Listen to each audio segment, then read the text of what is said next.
Content বানানো? ওরে ভাই সে তো জলের মতো সহজ। তুমি কি ভাবতেছো কনটেন্ট বানানো রকেট সায়েন্স?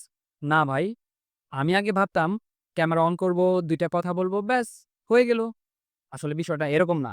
প্রত্যেকটা কাজের একটা প্রি প্ল্যান থাকতে হয়। হ্যালো বন্ধুরা, আমি রাকিব রনি। আজকে তোমাদের দেখাইতেছি বড়ি ফর্মুলায় কিভাবে কনটেন্ট বানাতে হয়। ভাই, কনটেন্ট বানাইতে গেলে সর্বপ্রথম তোমার যে জিনিসটা প্রয়োজন সেটা হচ্ছে তোমার মাথার আইডিয়া। তুমি কিসের ভিডিও বানাবা? তোমার ভিডিও মানুষ কেন দেখবে? তোমার ভিডিও দেখে মানুষ বাহ! বাহ! বলবে নাকি হায় আল্লাহ বলবে? দ্বিতীয়ত, তোমার মানুষগুলো কারা? তোমার অডিয়েন্স কারা? তোমার ভিডিওর তুমি কাকে উদ্দেশ্য করে বানাচ্ছ? তোমার স্কুলের বন্ধুরা, অফিসের কলিগ নাকি পাড়ার আন্টিদের উদ্দেশ্য করে বানাচ্ছ যাদের কাছে ৫২টা হোয়াটসঅ্যাপ গ্রুপ আছে, যারা তোমার কনটেন্টটা ওই গ্রুপের মধ্যে যদি একবার শেয়ার করে দেয়, ব্যাস হয়ে গেল। তোমার কনটেন্ট ভাইরাল। এখন আমি যে পয়েন্টটা নিয়ে কথা বলব, এটা খুবই ইম্পোর্টেন্ট একটা পয়েন্ট। ধরো তুমি একটা যুদ্ধে যাবে, কিন্তু যুদ্ধে যাওয়ার সময় তুমি তলোয়ার নিতে ভুলে গেছো এবং কোনো প্ল্যানও করো নাই। ফলাফল কি হবে? তুমি কি যুদ্ধে জিততে পারবে?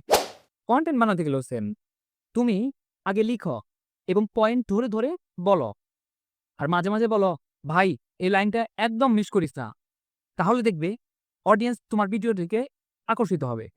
আমি চেষ্টা করি সবসময় ক্যামেরার দিকে তাকিয়ে কথা বলতে, যেটা খুবই গুরুত্বপূর্ণ, এবং কনফিডেন্ট নিয়ে কথা বলতে। এই ছিল গরিবের কনটেন্ট বানানোর ফর্মুলা। তোমাদের ভিডিওগুলো কেমন হচ্ছে সেটা আমাকে কমেন্ট করে অবশ্যই জানাবা। আর আমার ভিডিওটা যদি ভালো লেগে থাকে তাহলে একটা লাইক করে দিও কিন্তু বন্ধু।